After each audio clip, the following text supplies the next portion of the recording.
work is absolutely beautiful, and I know you've been doing so much work over the last year.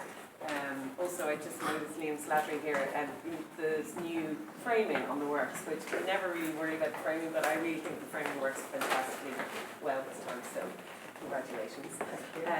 I'm delighted to have this evening Simon Taylor, who is the Chief Executive of the National Concert Hall. It's particularly apt that Simon is here to open the exhibition, as Margaret earlier this year got commissioned to do quite a large painting for the concert hall. I won't say too much because I know you want to talk about it, but a little study, the painting that Margaret kind of submitted to the selection committee is this painting here. So as I say, it's quite apt that we have Simon here this evening. So without further ado, I'd just like to introduce the gallery. Thank you. Thank you. Good evening, ladies and gentlemen. It's a great pleasure to be here. I'm absolutely delighted. As a musician, I'm in slightly less familiar territory than I would normally be making little speeches. But it's actually, as has been mentioned, my role as Chief Executive of the National Concert Hall that brings me here. Because as has been mentioned, we see here in miniature a wonderful painting that arrived in our Kevin Barry recital room earlier this year. The room itself was restored in 2016, and a beautiful restoration job. The room is actually the room where the treaty was signed in 1922, where the treaty debates had taken place between December 1921 and January 1922. So a very historic space and beautifully restored. But what struck me immediately when we reopened it was that it was missing one thing. It was missing a beautiful focal point for the room. And I'd met Margaret a couple of years previously and been very struck by some of the work I'd seen, particularly works like this, which were very obviously musically inspired. That sort of rather sensuous and very sort of, what would be the word? Very arousing. Tactile almost. Arousing. Arousing, almost. And it captured for me that relationship that a musician, particularly a string musician, has with their instrument. It's often said that to be an accomplished musician, you need to spend 10,000 hours practicing.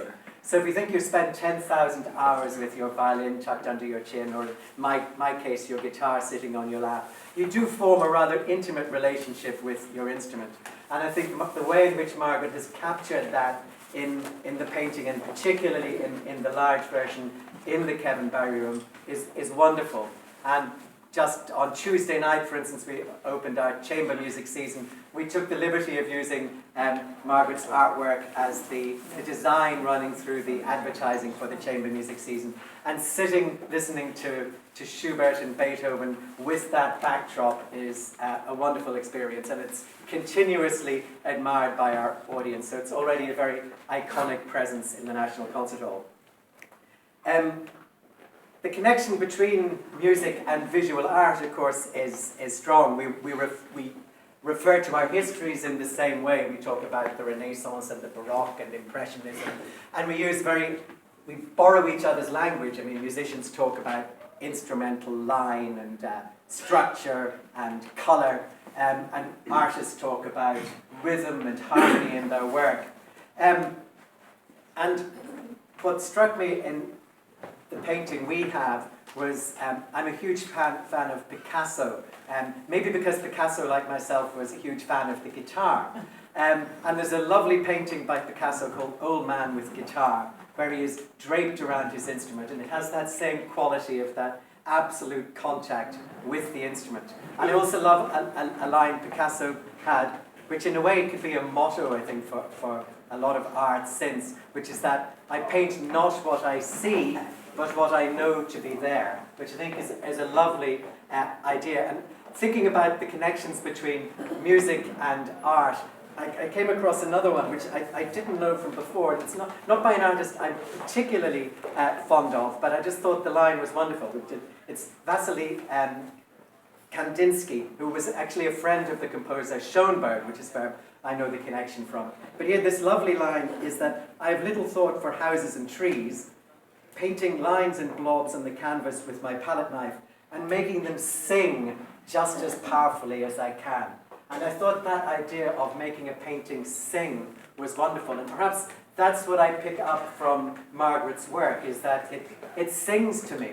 You look at it and you have that immediate relationship with it. That's a very intangible thing. Yes, you can, obviously, like a great piece of music, and you can respect the skill and the talent that goes into it, the craft that goes into it.